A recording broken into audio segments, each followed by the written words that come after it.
ஒரு சொந்தக்காரர் சொல்லிப்பாங்க, இதெல்லாம் உனக்கு தேவையா? எதுக்கு நீ எல்லாம் படிச்சு பாஸ் ஆக போற? மாடு மேய்க்க கூட லாயக்கு இல்ல. அப்படின்ற மாதிரி நிறைய கடும் சொற்கள்லாம் இவெல்லாம் எப்படி மேல வந்துட்டான்? அதாவது பொறாமப்படக்கூடியவங்க ஒரு 2 பேர். குடும்ப தலைவியா இருந்து படிச்சு நான் பெரிய ஆளாகி ஒரு ஆபீசர் ஆயிட்டீங்க அப்படின்னா, இந்த சொந்தக்காரங்களுக்கு எப்படி ஆமா இவ படிச்சு பெரிய கலெக்டர் ஆயிட்டா, இனிமேல் நீங்க நண்பரா கூட இருக்கலாம். அவரு என்ன பொறாமப்படுவார் அப்படின்னா, நாமளும் இவனும் ஒண்ணா தான் வந்தோம். அவனுக்கு நேரத்த பாரு, நல்ல நேரத்த பாரு, அடிச்சு புடிச்சு மேல போயிட்டான் கிடையாது. நீங்க ஒரு வேளை சாப்பாடு இல்லாம கஷ்டப்பட்டு இருக்கலாம். பல பேர் திட்டு வாங்கி படிக்கிறதுக்கு நேரம் இல்லாம, தூக்கம் இல்லாம, காய்ச்சல் பொருட்படுத்தாம, தலைவலி பொருட்படுத்தாம இதுக்காகவே நெறைய இழந்திருப்பீங்க. ஒரு கல்யாணத்துக்கு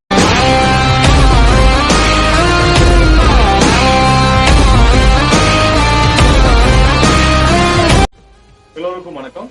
எல்லாருமே வாழ்க்கையில ஜெயிக்கணும். எப்படியாச்சும் ஒரு நல்ல நிலைக்கு வரணும். ஒரு கார் வாங்கணும், ஒரு பங்களா வாங்கணும் அப்படின்னு ஏதாச்சும் ஒரு எண்ணம் இருக்கும், ஒரு ஆம்பிஷன் இருக்கும். அந்த ஆம்பிஷனை நோக்கி ஓடுறாங்க எல்லாருமே.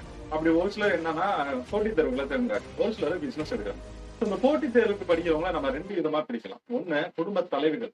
இந்த குடும்ப தலைவிகள் எப்படி படிப்பாங்க அப்படின்னா, தன்னோட பிள்ளைகளும் பார்க்கணும், கணவரை பார்க்கணும், கணவருக்கு உடம்பு சரியில்லைன்னா பார்க்கணும், காலையில எந்திரிச்சு எல்லாருக்கும் சாப்பாடு ரெடி பண்ணணும், பிள்ளைகளை ஸ்கூலுக்கு அனுப்பணும். சோ அந்த மாதிரி நிறைய ஒர்க் இருக்கும் அவங்களுக்கு. ஸோ ஒரு நாளைக்கு காலையில எந்திரிச்சாங்கன்னா நைட்டு தூங்குற வரைக்கும் அவங்களுக்கு ஒர்க் இருந்துட்டே இருக்கும்.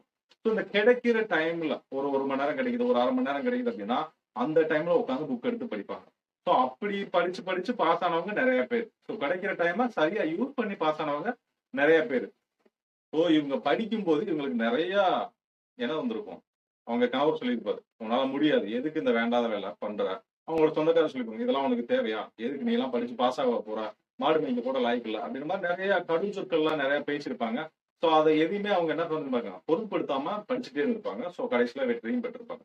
2வது ஒரு ரகம் இருப்பாங்க யாருன்னா, ஒருவேளை சாப்பாட்டுக்கே இல்லாத ஒரு பையன். ஏதோ ரொம்ப ஏழ்மையான குடும்பத்துல இருந்து வர ஒரு பையன். அவனை போட்டித் தேர்வுக்கு ரொம்ப கஷ்டப்பட்டு படிக்கிறான். படிச்சு ஒரு குரூப் ஒரு ஆபீசர் ஆகிறான்னு வச்சுக்கோங்க.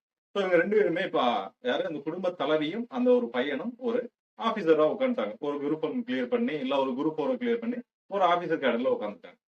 ஸோ இந்த டைம்ல ஒரு 2 பேரை நம்ம பார்க்க போறோம். என்னன்னா, முதல் 2 பேர் யார் அப்படின்னா, 2 பேர் உங்களோட வெற்றியை கொண்டாடுவாங்க. அதாவது பெருமைப்படுவாங்க. ரொம்ப சந்தோஷப்படுவாங்க உங்களோட வெற்றிகள. அதே வேளையில ஒரு 2 பேரு உங்களோட வெற்றிய அவங்க ஏத்துக்கவே மாட்டாங்க. இவெல்லாம் எப்படி மேல வந்துட்டான்? அதாவது பொறாமப்படக்கூடியவங்க ஒரு 2 பேர். சோ இந்த ஃபர்ஸ்ட் சொன்ன 2 பேர் யாருன்னா, உங்களோட வெற்றியை கொண்டாடக்கூடிய 2 பேர் யார் அப்படின்னு பார்த்தோம்னா, உங்களுடைய பெற்றோர்கள். முதல்ல உங்களோட பெற்றோர்கள் தான். என் புள்ள படிச்சான், கஷ்டப்பட்டு படிச்சான். இன்னைக்கு ஒரு வேலையில போய் உட்கார்ந்துட்டான். ஒரு அரசு அதிகாரி ஆயிட்டான். இனிமேல் அவனுக்கு வாழ்க்கையில கஷ்டம் அப்படின்றது இருக்கவே இருக்காது. சோ அவனோட கஷ்டங்கள் இனிமேல் அவனோட கஷ்ட காலங்கள் தீர்ந்தது. இனிமேல் நல்லா இருப்பான் அப்படின்னு தன்னோட பெற்றோர்கள் ரொம்ப சந்தோஷமா பூரிப்படைவாங்க. ரொம்ப சந்தோஷமாவும் இருப்பாங்க. 2வது அதுல யார் அப்படின்னா, உங்களுக்கு பாடம் சொல்லிக் கொடுத்த உங்களுடைய ஆசிரியர்கள். சோ உங்களோட ஆசிரியர்கள் தான் 2வது ரொம்ப சந்தோஷப்படுவாங்க. என்ட்ட படிச்ச ஒரு பையன் இன்னைக்கு படிச்ச ஒரு டிஎஸ்பியா இருக்கான், ஒரு சப் கலெக்டரா இருக்கான் அப்படின்னு சொல்லும்போது, அந்த ஆசிரியர் ஒரு எண்ணத்துல வர அவரோட முகத்துல வர அந்த சந்தோஷம் இருக்கு. அது சொல்லி முடியாது. சோ அவ்வளவு சந்தோஷமா அவரு ஷேர் பண்ணுவாரு. அடுத்து தன்னோட மாணவர்களுக்கும் இத இன்ஸ்பயரா எடுத்துட்டு மறுபடியும் தன்னோட மாணவர்களுக்கு வேகமா கற்பிப்பாங்க. சோ நம்மளோட வெற்றிய கொண்டாடி சந்தோஷப்படக்கூடிய 2 பேர் யாரு? ஆசிரியரும் பெற்றோர்களும். இப்போ நம்ம 2வது இன்னொரு கேட்டகரி சொன்னோம். என்ன சொன்னோம்? பொறாமைப்படக்கூடியவங்க. நம்மளோட வெற்றியை கண்டு பொறாமைப்படக்கூடியவர்கள். இந்த 2 பேர்ல யாருன்னா, ஃபர்ஸ்ட் பிளேஸ்ல இருக்கிறது யாருன்னா உறவினர்கள். உறவினர்கள் அப்படின்றது நான் எல்லாரையுமே சொல்ல விரும்பல. ஒரு 80% உறவினர்கள் அப்படிதான் இருக்காங்க. மோஸ்ட்லி அப்படிதான் இருக்காங்க. பார்த்த வரைக்கும் ரியாலிட்டியும் அப்படிதான் இருக்காங்க. இவங்க என்ன பண்ணுவாங்க அப்படின்னா, நீ ஒரு கஷ்டப்பட்டு நீ ஒரு குடும்ப தலைவியா இருந்து படிச்சு நான் பெரிய ஆளாகி ஒரு ஆபீசர் ஆயிட்டீங்க அப்படின்னா, இந்த சொந்தக்காரங்களுக்கு எப்படி ஆமா இவ படிச்சு பெரிய கலெக்டர் ஆயிட்டா, இனிமேல் இவன் வந்துட்டு அவன் சொல்றதை கேட்கணும், இவன் அவன் சொல்றதை கேட்க மாட்டான் அப்படின்ற மாதிரி நிறைய பேச்சு வரும். ரொம்ப தெனாவட்டா இருப்பா, சம்பளம் வாங்கிட்டாலாம், அதனால பேசுறது அப்படி பேசுவா அப்படின்னு சொல்லுவாங்க. நீங்க நார்மலா பேசுவீங்க, என்னங்க சாப்பிட்டீங்களா அப்படின்னு கேட்டா கூட அது எப்படி இருக்கும் அப்படின்னா, நீங்க வேலைக்கு போற தோணியில பேசுறீங்க அப்படின்ற மாதிரி எடுத்துக்குவாங்க. சொந்தக்காரங்களும் அப்படிதான் ரியாக்ட் பண்ணுவாங்க. வாங்க அதான் சாப்பிடுங்க அதான் அப்படின்னு நீங்க சொன்னீங்கன்னா கூட அவங்க எந்த மாதிரி ரியாக்ட் பண்ணுவாங்க அப்படின்னா, வேலைக்கு போயிட்டாலாம் நம்மளை கண்டுக்கவே மாட்டேன்றாங்க. நீங்க எப்பவும் போல இருந்தாலும் உங்களை அந்த மாதிரி கடுஞ்சொற்கள் பேசுறது யாரு? இந்த உறவினர்கள்.